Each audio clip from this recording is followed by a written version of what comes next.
Okay, tuwang-tuwa yung mga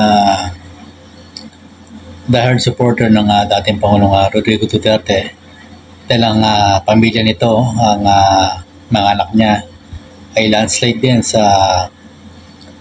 balik sa pwesto itong panalo itong sila Baste Duterte saka si Paulo Duterte. Siyempre yung kanilang pinakama, dating Pangulong Rodrigo Duterte as a mayor.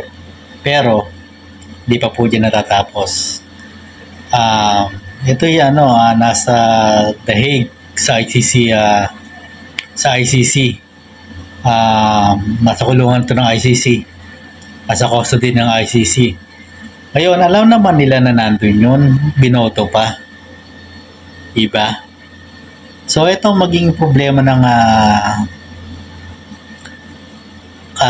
mga taga Davao City na bumoto ko dito sa mga Duterte. Itong si dating Pangulong Rodrigo Duterte, alam natin ang edad nan, anytime yan na pwedeng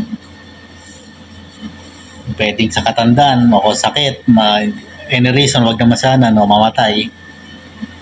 Paano siya makapagpanilbihan? Ilan taon lang ba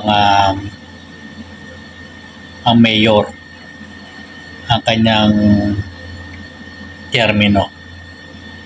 Yung kaso niya sa ICC, ang tagal na. Etong problema dyan, hindi na nga nakakulong sa Pilipinas.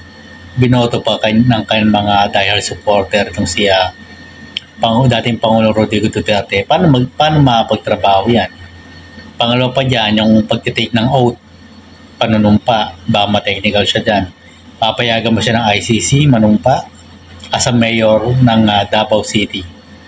Ito yung malaking obstacle dito sa legal obstacle dating Pangulong Rodrigo Duterte na elected na nanalo as a mayor ng elected mayor ng Davao City. So ito yung magiging katanungan dyan. Makakapwesto pa si dating Pangulong Rodrigo Duterte dyan? Wala rin.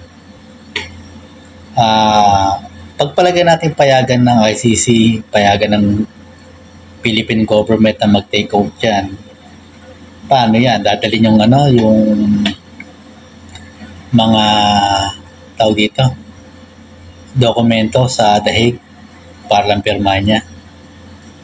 Or yung anak niya na si Baste Duterte, acting as a mayor, ang pipirma dyan.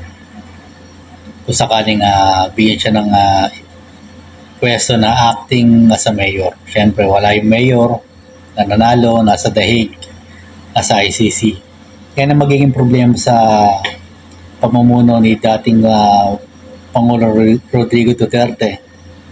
Hindi pa niya alam kung kailan matatapos ang problema niya sa ICC.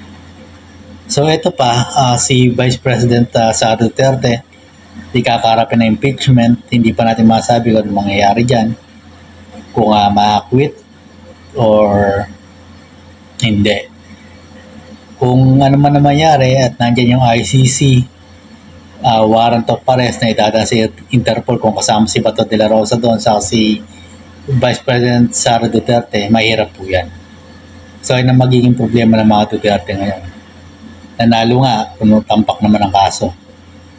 So, ayan mga legal obstacle na harapin ng mga pamilya Duterte.